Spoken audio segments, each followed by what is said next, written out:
बोले महाराज क्या कोई ऐसा पापी भी हुआ जिसने एक कथा सुनी और उसका उद्धार हो गया? बोले हाँ बिल्कुल है। बोले कौन है? बोले सुनो, धुंधुकारी नामक एक पापी था, उसने भगवान की एक कथा सुनी और 7 दिनों में उसका उद्धार हो गया। प्रेम से कहिए राधे राधे। बोले महाराज कृपा करके वो कथा हमें सुनाइए, हम सुनना चाहते हैं। तब यहाँ सूत जी महाराज ने सौनक आदि ऋषियों को इस कथा का उद्बोधन किया, इस कथा को सुनाया।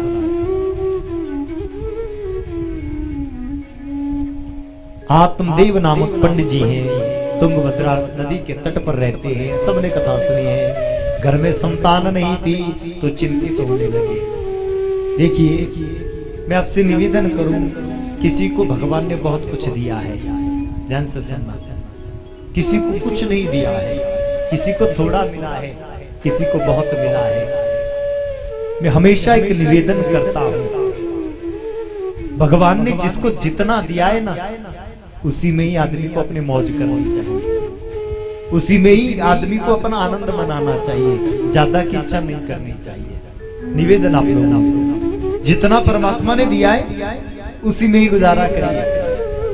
ज्यादा व्यर्थ की चिंता करना, ज्यादा मांगना और ज्यादा भगवान को कोसना, ये सही नहीं है। आत्मदेव पंडित जी हैं, घर में सुख सुविधा संपत्ति सब थी, कमी एक थी, घर में संतान नहीं थी। मन में सोचने लगे इतनी धन दौलत है, इतना रुपया पैसा है, घर बार बना है, क्या करूंगा? इसका बेटा तो है नहीं, संतान तो कोई है नहीं। तो मन में विचार आया, बेटा नहीं होगा तो मैं मर जाऊंगा। प्रेम से कहिए राधे राधे। देखिए संसार में एक कमी भगवान ने सबको दी, कोई ना कोई एक कमी। धन होगा तो परिवार में कोई कमी होगी, परिवार होगा तो धन कम होगा, गुजारे लायक होगा। लेकिन देखो, सुख में रहो, दुख में रहो, जैसी भी परिस्थिति में रहो, हमेशा भगवान के अधीन रहो, हमेशा भगवान को याद करते हुए रहो। भगवान ने कुछ दिया है तो भगवान का शुक्रिया अदा बनाओ, और नहीं दिया है तो ज्यादा शुक्रिया अदा करो। अच्छा है हमारे लिए। क्यों? क्योंकि ज्यादा कुछ होना भी दुख का कारण बनता है। किसी के पास ज्यादा धन हो तो वो भी दुख का कारण है, किसी के संतानें ज्यादा हो तो वो भी दुख का कारण है। और सुनो, आत्मदेव पंडित जी की जो पत्नी है ना, उसका नाम है धुंधुली। प्रेम से कहिए राधे राधे। सबने कथा सुनी है। आत्मदेव पंडित जी घर से चले मरने के लिए, मरने लगे। एक महात्मा ने देखा, रोक लिया। मरो मत पंडित जी, क्यों मर रहे हो, क्या हुआ? बोले महाराज घर में बेटा नहीं इसलिए मर रहा हूँ। महात्मा पहले तो ठाका मार करके हंसे, पागल, बेटा नहीं है तो मर जाएगा क्या? क्या देता है बेटा किसी को? जरा सोचना, देता है किसी को कुछ? अपने ऊपर ले लो। हम अपने माता पिता को क्या देते? दुख के अलावा क्या दे सकते? बताओ, दे सकते कुछ? बोले बेटा होगा तो कर्ज उतारेगा, माता पिता का कर्ज कभी नहीं उतरता। प्रेम से कहिए राधे राधे। कल सबने फादर डे मनाया, प्रेम से कहिए राधे राधे। मनाया, लेकिन कौन सा ऐसा दिन होता है जो बिना पिता के होता है? बताइए। हमारे सनातन में कोई दिन ऐसा नहीं जो पिता के बिना हो। हर दिन पिता का है, हर दिन माता का होता है। ये अंग्रेजों ने बना दिया, एक दिन मनाओ फादर डे, फिर बाद में डैड। प्रेम से कहिए राधे राधे। एक दिन तो फादर डे, पितृ दिवस है, अगले दिन डैड, फिर डैड है उसके बाद। हमारा सनातन तो हमें मातृदेवो भवः पितृदेवो भवः सिखाता है। प्रेम से कहिए राधे राधे। एक दिन की फॉर्मेलिटी नहीं, पिताजी पितृ दिवस की हार्दिक शुभकामनाएं। एक दिन, बाकी दिन बड़े आए। हमारे लिए प्रत्येक दिन माता पिता का दिन है, प्रत्येक दिन भगवान का दिन है। और मैं आपसे निवेदन करूं, माता पिता संतान के लिए ज्यादा रोते, मुझे लगता है। अपेक्षाएं जो हमारी ज्यादा है ना संतान से, ये हमें ये दे देगा, ये हमारे लिए ये कर देगा, ये हमारे लिए सुख लाएगा, ये हमारे लिए संपत्ति इकट्ठा करेगा, ये हमें सुख देगा। दुख का कारण भीतर ही है, बाहर नहीं है।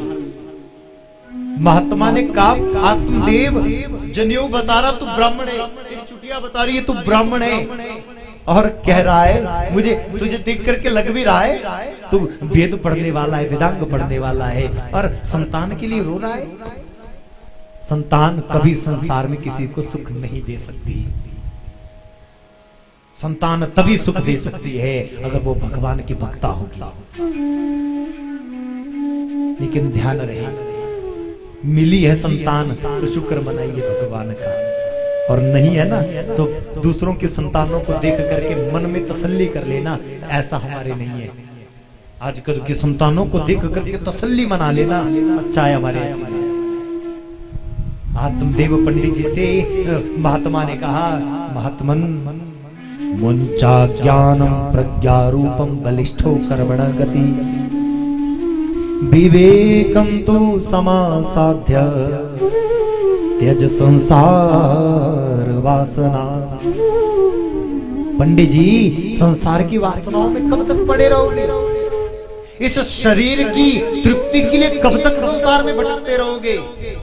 मुंचा ज्ञानम प्रज्ञा रूपम, अपने अज्ञान को दूर करिए, प्रज्ञा से सोचिए, बुद्धि से विचार करिए, कौन संसार में किसका है, कौन किसको क्या देता है।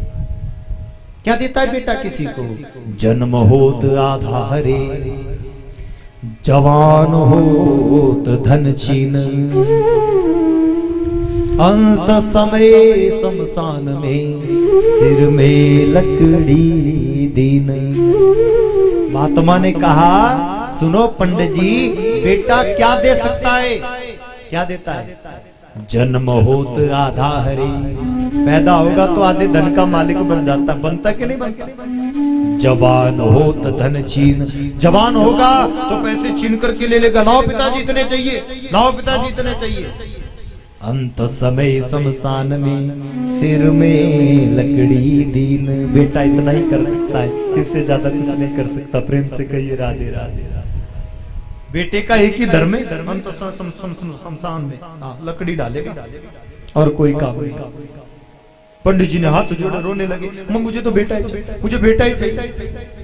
ब्राह्मण देवता से को जब मांगते हुए देखा महात्मा ने, मन में विचार किया, अगर इसको संतान नहीं दूंगा तो ये मर जाएगा, मरेगा, पाप मुझे भी लगेगा। मैं साधु हूँ, मैं महात्मा हूँ, मेरा कर्तव्य है मैं जगत का कल्याण करूं। झोले में हाथ डाला, एक फल निकाला, आत्मदेव पंडित जी के हाथ में दिया, जा अपनी पत्नी को खिलाना, तेरे यहाँ बेटा होगा। प्रेम से कहिए राधे राधे। आत्मदेव पंडित जी प्रसन्न हो गए, नहीं मरूंगा, घर जाऊंगा, पत्नी को फल खिलाऊंगा। क्यों? क्योंकि ये जो फल है, ये फल है प्रसाद। क्या है? महात्मा के हाथ से दिया हुआ प्रसाद है। और प्रसादे सर्व दुखानाम हानि रसोपजायते। प्रसाद वो है जो सब दुखों को दूर करता है। आत्मदेव पंडित जी नाचते हुए, कूदते हुए उस फल को अपनी पत्नी धुंधुली के पास ले गए। दीदी, मैं फल लाया हूँ, इस फल को पाओ, हमारे यहाँ संतान होगी। अब धुंधुलिया कुतर्क करने वाली, प्रेम से कहो राधे राधे। पत्नी जो है ना, वो हमेशा तर्क वितर्क करने वाली ना हो, ध्यान रखना। ये क्यों है, ये कैसे है, ये कहां से आया, क्यों लाया, कौन था देने वाला, उसकी शक्ल कैसी थी, उसने कपड़े कैसे पहने थे, वो दिखने में कैसा था, ऐसा तर्क वितर्क ना करे। प्रेम से कहिए राधे राधे। पत्नी कैसी हो?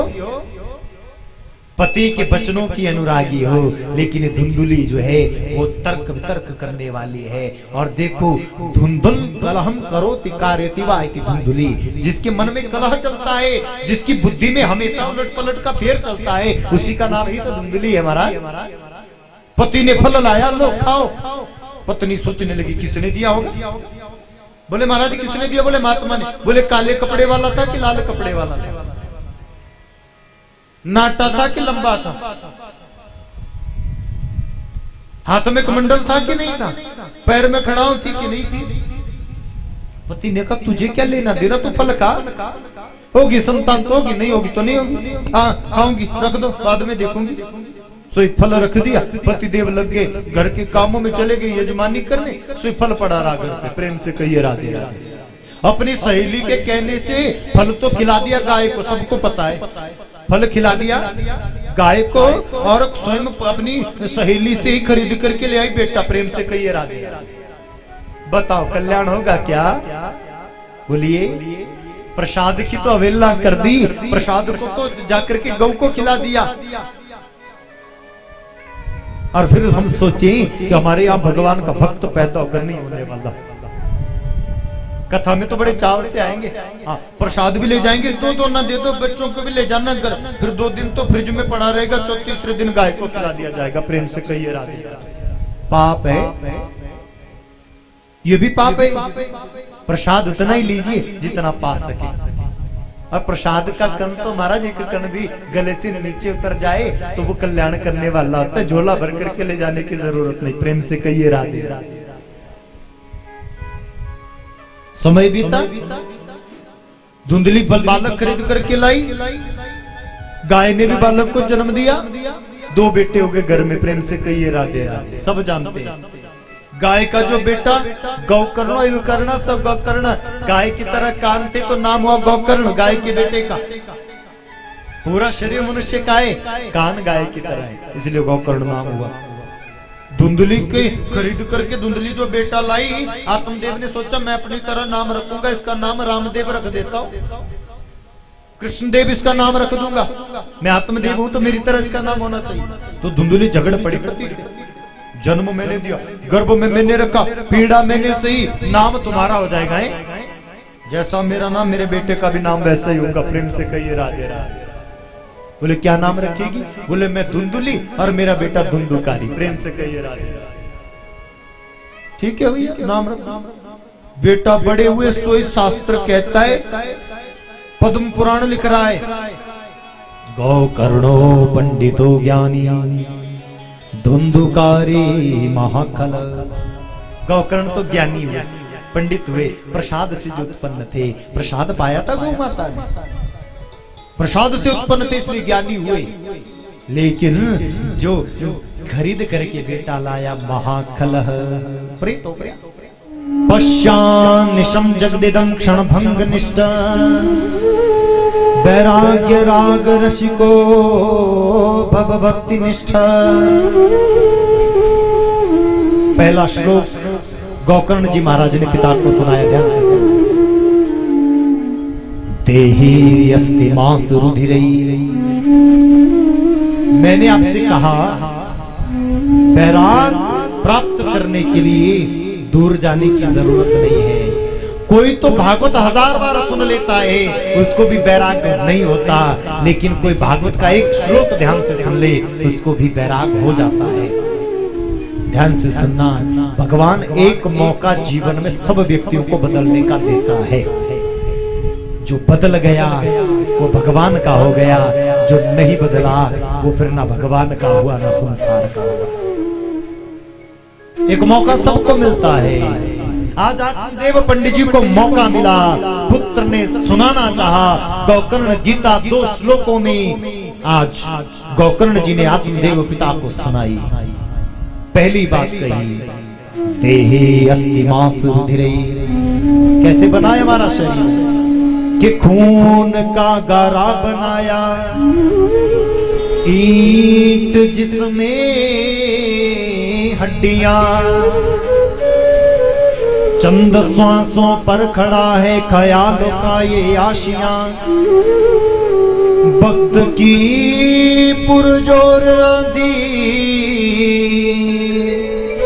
जब इससे टकराएगी तो ये इमारत टूट कर खाक में मिल जाएगी।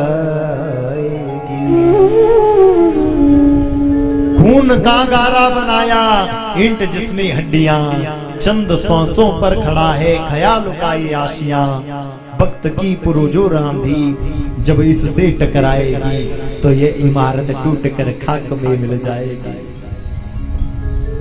भगवान ने जब ये शरीर बनाया ना, हड्डियां जब लगाई तो ईंट का काम हड्डियों ने किया, खून ने गारे का काम किया, चंद सांसों पर इस पिंजरे को खड़ा कर दिया परमात्मा ने। और महाराज खूब बढ़िया पॉलिश करके, खूब बढ़िया चमड़ी लगा करके बाहर से इसको सुंदर बना करके प्रस्तुत किया। लेकिन काल का डंका जब बजता है काल जब लेने के लिए आता है तो यह इमारत टूटकर खाक में मिल जाएगी। पिताजी, कौन अपना है संसार में? ये शरीर भी हमारा नहीं। जाया सुता दिसु सदा ममता विमुच। ये माता है, ये पिता है, ये बेटा है, ये बेटी है, ये मेरा अपना है, ये पराया है। इन बंधनों को छोड़ो पिताजी, और केवल इस संसार को निहारो, देखो। पश्चानिशम जगदिदम क्षण भंग निष्ठ। एक घड़ी भर में खत्म होने वाला संसार है। प्रेम से कहिए राधे राधे।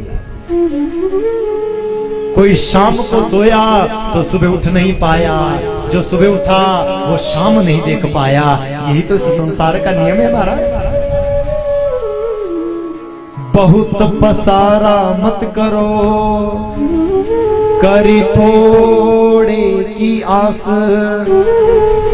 बहुत पसारा जिन किया दे भी गए निराश। ज्यादा जोड़ने की जरूरत नहीं कुछ संसार में।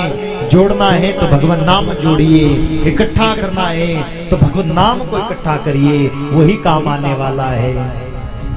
सज धज कर जिस दिन मौत की सहजादी आएगी, न सोना काम आएगा न चांदी आएगी।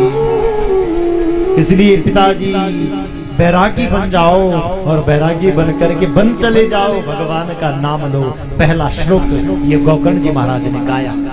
दूसरे श्लोक में धर्मं भजस्व सततं त्यज लोक धर्मान्, सेवस्य साधु पुरुषान् जहि काम तृष्णा, अन्यस्य दोष गुण चिंतनमाशु मुक्त्वा, सेवा कथा रसमहो निरतां पिबत्वम्। देखो बड़ी सुंदर बात गोकर्ण जी ने दूसरे श्लोक में कही। धर्मं भजस्व सततं त्यज लोक धर्मान्। धर्म पर रहकर भगवान को याद करो। पहली बात, धर्म की राह पर चलिए, भगवान को याद करिए, धर्म का आचरण करिए, लोकाचार छोड़िए। और दूसरी बात कही, सेवस्य साधु पुरुषान् जहि, साधु पुरुषों की सेवा करिए, यही जीवन है। और कहा विमुक्त होकर के यह चिंतन करिए, हम कौन हैं, कहां से आए हैं, हमें जानना कहां है। और तीसरी बात कही, ये जो हम दूसरे के गुण दोषों को गिनने में लगे रहते हैं, बड़ी सुंदर बात है, ध्यान से सुनना। अन्यश्च दोष गुण चिंतनमाशु मुक्त्वा। फला ऐसा है, फला ऐसा है। दूसरों के गुणों को, अवगुणों को हम देखते हैं, लेकिन अपने भीतर कभी हमने देखा ही नहीं। देखा किसी ने? बोलो, किसी ने नहीं देखा। दूसरे के गुण दोष देखे। गोकर्ण कहते हैं सबसे पहला कर्तव्य है अपने आप को देखो, दुनिया को मत देखो। और सेवा कथा रसमहो निरतां पिबत्वम्। कथा सुनो, सेवा करो, और हमेशा भगवान को याद करो। यही जीवन में कल्याण का साधन है। भोले भक्त वत्सल भगवान की जय। साधु पुरुषों की